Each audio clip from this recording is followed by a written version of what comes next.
दोस्तों आज की इस वीडियो में हम लोग त्रिभुज का क्षेत्रफल निकालना सीखेंगे। तो हमने त्रिभुज का क्षेत्रफल निकालने के लिए पूरा 3 त्रिभुज लिया हुआ है। इसमें पहला त्रिभुज आप लोग देख सकते हैं, हम लोग इसका क्षेत्रफल निकालेंगे त्रिभुज ABC का। और यहाँ पे दूसरा त्रिभुज है, इसका भी क्षेत्रफल हम लोग निकालना सीखेंगे। और यहाँ पे हमने तीसरा त्रिभुज लिया है, हम लोग इसका भी क्षेत्रफल निकालेंगे। दोस्तों मैं आप लोगों से एक रिक्वेस्ट करना चाहता हूँ कि ये जो तीसरा त्रिभुज है आप लोग इसका क्षेत्रफल निकालना ज़रूर सीखिएगा, क्योंकि ये जो त्रिभुज है ये इन दोनों से थोड़ा अलग है। क्योंकि आप लोग इसमें देख सकते हैं कि ये दोनों सीधा सीधा त्रिभुज है और 90 अंश का कोण यहाँ पे नीचे बन रहा है, लेकिन इसमें आप लोग देख सकते हैं कि त्रिभुज को ऐसे घुमा दिया गया है और यहाँ पे ऊपर 90 अंश का कोण बन रहा है। ठीक है, तो हम लोग इसका कैसे क्षेत्रफल निकालेंगे? तो इसका क्षेत्रफल निकालने के लिए एक कॉन्सेप्ट होता है जो कि हम लोग इस वीडियो के लास्ट में सीखेंगे। तो आप लोग इस वीडियो को पूरा अंत तक ज़रूर देखिएगा, तभी आपको अच्छे से समझ आ पाएगा। तो फिर चलिए वीडियो शुरू करते हैं। तो देखिए, इन तीनों का क्षेत्रफल निकालने से पहले हम लोग कुछ बेसिक समझ लेते हैं और त्रिभुज के क्षेत्रफल का सूत्र भी समझ लेते हैं। तो देखिए, त्रिभुज के क्षेत्रफल का सूत्र होता है आधार गुणे ऊंचाई बटा 2। ठीक है, त्रिभुज के क्षेत्रफल का सूत्र होता है आधार गुणे ऊंचाई बटा 2। अब इसी सूत्र को किताब में ऐसे लिखा रहता है कि त्रिभुज का क्षेत्रफल बराबर 1/2 गुणा आधार गुणे ऊंचाई। ये दोनों ही फार्मूला सही है। ठीक है, तो हम लोग यहाँ पे इस सूत्र का प्रयोग करके सवालों को हल करने वाले हैं, क्योंकि इसमें कन्फ्यूजन नहीं होता है। लेकिन आपको पता रहना चाहिए कि ये और ये दोनों एक ही चीज़ है। ठीक है, दोनों एक ही सूत्र है।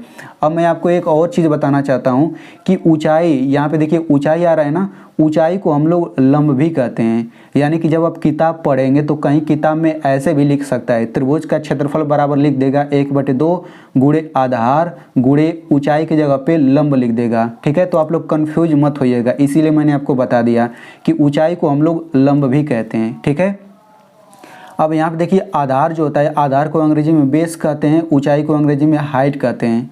तो सबसे पहले हम ये जान लेते हैं कि आधार क्या होता है और ऊंचाई क्या होता है, क्योंकि जब हम लोग आधार और ऊंचाई पहचान पाएंगे तभी तो हम लोग किसी भी त्रिभुज का क्षेत्रफल निकाल पाएंगे। तो देखिए, मैं आपको पहले ही बता देना चाहता हूँ कि ये जो त्रिभुज का क्षेत्रफल का ये जो सूत्र होता है आधार गुणे ऊंचाई बटे 2, ये कैसा भी त्रिभुज रहे, चाहे समबाहु त्रिभुज रहे, चाहे विषमबाहु त्रिभुज रहे, चाहे समकोण त्रिभुज रहे, मतलब कैसा भी त्रिभुज रहे, अगर हमें उस त्रिभुज में आधार दिया है, ऊंचाई दिया है, तो हम लोग इसी सूत्र में उन सब का मान रख करके उस त्रिभुज का क्षेत्रफल निकाल सकते हैं, भले ही वो कोई सा भी त्रिभुज रहे। ठीक है, तो आप लोग इसमें कंफ्यूज मत होइएगा। तो अब हम लोग ये जान लेते हैं कि आधार क्या होता है और ऊंचाई क्या होता है। ठीक है, क्योंकि इसे हम लोग बिना समझे हम त्रिभुज का क्षेत्रफल नहीं निकाल सकते हैं। तो देखिए, आधार जो होता है ना, त्रिभुज की एक भुजा की लंबाई को हम आधार कहते हैं। तो त्रिभुज में 3 भुजा होती है, तो जब भी आपको त्रिभुज दिया रहेगा तो सबसे नीचे वाली भुजा को ही हम लोग आधार कहते हैं। ठीक है, एक बार फिर से मैं बता देता हूँ, जो आधार होता है त्रिभुज में जो सबसे नीचे वाली भुजा होती है हम लोग उसी को आधार कहते हैं। अब यहाँ पे ऊंचाई समझ लेते हैं, ऊंचाई क्या होता है। तो देखिए, इसे भी आप लोग ध्यान से समझिए। तो देखिए, ऊंचाई जो होता है ना, जो आधार होता है उसी पर ऐसी रेखा जो 90 अंश का कोण बनाए उसी को हम लोग ऊंचाई कहते हैं। चलिए इसे हम लोग एग्जाम्पल से समझेंगे तो और अच्छे से समझ आ जाएगा। जैसे मान लीजिए ये पहला वाला त्रिभुज देखिए, इसमें त्रिभुज ABC है, हमें इस त्रिभुज का क्षेत्रफल निकालना है।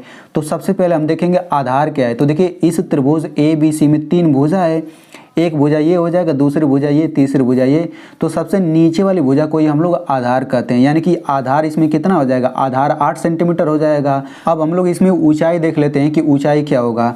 तो देखिए, मैंने आपको पहले ही बता दिया था कि जो आधार होता है उसी पर ऐसी रेखा जो कि 90 अंश का कोण बनाती हो उसी को हम लोग ऊंचाई कहते हैं। ठीक है, तो देखिए ये आधार हो गया और इस पर ये आपको रेखा दिख रही है, ये यहाँ पे आके 90 अंश का कोण बना रही है ये रेखा, तो इसी को हम लोग ऊंचाई कहेंगे। यानी कि इस त्रिभुज ABC में आधार 8 सेंटीमीटर हो गया, ऊंचाई 6 सेंटीमीटर हो गया।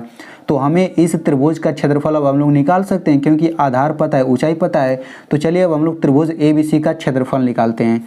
तो लिखेंगे त्रिभुज ABC का क्षेत्रफल बराबर, तो क्षेत्रफल बराबर क्या होता है, आधार गुणे ऊंचाई बटे 2। तो आधार की जगह पे हम 8 रखेंगे, फिर गुणा ऊंचाई की जगह पे 6 रखेंगे, फिर पूरे का बट्टा 2। अब इसी को हल कर लेते हैं। तो 8 × 48 बटा 2। अब हम लोग 48 में 2 से भाग देंगे, कितना आएगा, 2 दूना 4, 2 चौका 8, 24 आएगा। तो ये जो 24 आया है ना, यही आंसर नहीं होगा। तो आप लोगों को एक नियम पता रहना चाहिए कि जो क्षेत्रफल होता है, आप किसी का भी क्षेत्रफल निकालें तो क्षेत्रफल का जो ये मात्रक होता है वो हमेशा वर्ग में आता है, 2 घात रहता है। तो देखिए ये सेंटीमीटर में है ना, इसमें आधार ऊंचाई की लंबाई, तो यहाँ पे आप सेंटीमीटर लिखिए, फिर इस पर आप 2 घात लिख दीजिए। तो ये जो हो गया यही आंसर है।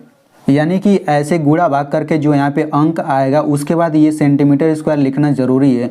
अगर यही ऊंचाई 6 मीटर रहता, आधार 8 मीटर रहता, यानी कि दोनों मीटर मीटर रहता, तो हम यहाँ पे मीटर लिखते हैं, फिर उस पर 2 घात कर देते हैं। ठीक है, तो इस तरीके से इस त्रिभुज का क्षेत्रफल 24 सेंटीमीटर स्क्वायर आ गया। चलिए अब हम लोग इस दूसरे त्रिभुज का क्षेत्रफल निकालते हैं। तो देखिए इस त्रिभुज में सबसे नीचे वाली भुजा, ये भुजा है, तो इस भुजा की लंबाई 12 सेंटीमीटर है, यानी कि आधार तो हमें पता चल गया कि आधार 12 सेंटीमीटर है।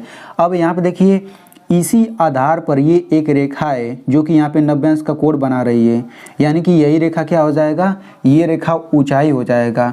यानी कि इस त्रिभुज में हमें आधार पता चल गया, ऊंचाई पता चल गया। तो अब हम लोग इस त्रिभुज का भी क्षेत्रफल निकाल सकते हैं। तो यहाँ पे लिख लीजिए त्रिभुज का क्षेत्रफल बराबर, हम लोग इस त्रिभुज का क्षेत्रफल निकाल रहे हैं, तो क्या हो जाएगा, आधार 12 हो जाएगा गुणा ऊंचाई कितना हो जाएगा 5 और ये पूरे का बटा 2। अब हम लोग कैसे हल करेंगे, 12 25 60 हो गया बटा 2। अब हम लोग 60 में 2 से भाग देंगे तो ये 30 आएगा, तो ये 30 आ गया, यही आंसर नहीं होगा। इसके बाद यहाँ पे क्या लिखेंगे, देखिए सेंटीमीटर सेंटीमीटर है ना, तो यहाँ पे सेंटीमीटर लिखिए और 2 घात लिखिए। तो इस तरीके से इस त्रिभुज का आंसर कितना आ गया, 30 सेंटीमीटर स्क्वायर इसका क्षेत्रफल आ गया। अब हम लोग इस तीसरे त्रिभुज का क्षेत्रफल निकालते हैं जो कि सबसे महत्वपूर्ण है। तो इसे आप लोग थोड़े ध्यान से समझिएगा। तो इसमें आप लोग देख लीजिए कि यहाँ पे सबसे नीचे वाली भुजा ये है, यानी कि जो मैंने आपको बताया था आधार का परिभाषा, उसके अनुसार तो आधार यही होना चाहिए। ठीक है, तो आप इसे ही आधार मान लीजिए। लेकिन अब देखिए ऊंचाई कैसे रखेंगे, तो देखिए इसी आधार पर कोई ऐसी रेखा नहीं है जो कि 90 अंश का कोण बनाए, यानी कि इसमें आधार तो ये हो जाएगा लेकिन ऊंचाई हमें नहीं पता, यानी कि इसमें आधार ये तो होगा लेकिन ऊंचाई नहीं पता, यानी कि इसका क्षेत्रफल हम लोग इस तरीके से नहीं निकाल सकते, तो हमें कोई दूसरा उपाय देखना होगा। तो यहाँ पे मैं आपको बता देना चाहता हूँ कि देखिए यहाँ पे आधार ये था, ऊंचाई ये था। ठीक है, तो देखिए आधार ये हो गया और ऊंचाई ये हो गया, इन्हीं दोनों के बीच में ये 90 अंश का कोण बन रहा है।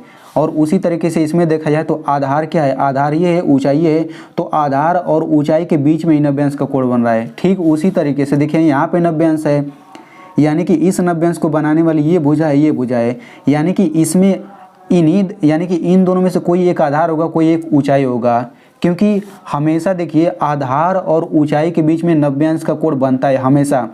तो जैसे हमने इसमें देखा कि आधार ये है, ऊंचाई ये है, इन्हीं के बीच में 90 अंश का कोण है, और यहाँ पे हमने देखा आधार ये है, ऊंचाई ये, इसी के बीच में 90 अंश का कोण बन रहा है। यानी कि इसमें क्या होगा, आधार ये हो सकता है, ऊंचाई ये हो सकता है, या फिर आधार ये हो सकता है, ऊंचाई ये हो सकता है, क्योंकि इन्हीं दोनों के बीच में 90 अंश का कोण बनेगा ना। तो हम लोग इस त्रिभुज का क्षेत्रफल निकालने के लिए क्या करेंगे, किसी एक को आधार मान लीजिए, किसी दूसरे को ऊंचाई मान लीजिए। ठीक है, तो हम लोग इस त्रिभुज का क्षेत्रफल निकाल लेते हैं। अभी मैं आपको बताऊंगा कि क्यों आधार ये नहीं लिया जाएगा, वो मैं अभी आपको बताऊंगा। सबसे पहले इसे लिख लेते हैं। तो ये हो जाएगा त्रिभुज का क्षेत्रफल बराबर आधार इसको मान लेते हैं 6, चाहे आधार किसी को मानिए, तो आधार 6 मान लिया, ऊंचाई की जगह 7 हो जाएगा, फिर बटा 2। अब ये कितना हो जाएगा, 6 7 42 बटे 2। अब 2 से काटिए तो 2 दूना 4, 2 एकम 2, 21 हो गया।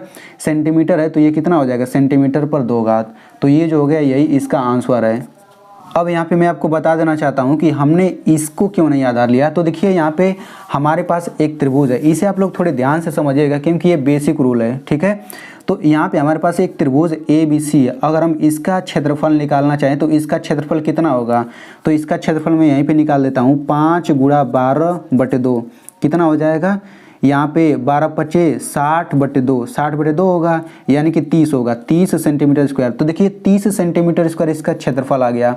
तो क्षेत्रफल होता क्या है, देखिए क्षेत्रफल क्या होता है, क्षेत्रफल स्थान को बताता है, यानी कि ये 30 सेंटीमीटर स्क्वायर है ना, इसी त्रिभुज के अंदर ये जो पूरा स्थान है, इसी स्थान को अंकों में बता रहा है। इतना आप लोग ध्यान रखिएगा कि क्षेत्रफल जो होता है वो स्थान को बताता है, यानी कि जो 30 सेंटीमीटर स्क्वायर आया है ये इस स्थान को बता रहा है, इस त्रिभुज ABC के अंदर जितना भी स्थान है। तो देखिए अगर हम लोग इसी को कुछ इस तरीके से ऐसे उल्टा कर दें तो उल्टा करने से क्या होगा, फिर भी तो ये स्थान इस त्रिभुज के अंदर स्थान तो उतना ही रहेगा ना।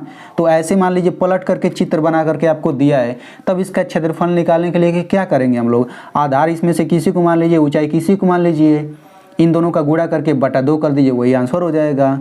ठीक है, तो इसको मान लीजिए ऐसे घुमा दिया है, किसी भी तरीके से घुमा दिया, तो हम लोग क्या करेंगे, 90 अंश वाले कोण को ढूंढेंगे और इन दोनों को बनाने वाली जो दोनों भुजा है उन्हीं दोनों में से कोई एक आधार होगा, कोई एक ऊंचाई होगा, फिर उन दोनों का गुणा करके बटा 2 कर देंगे, तो वही इसका क्षेत्रफल निकल जाएगा।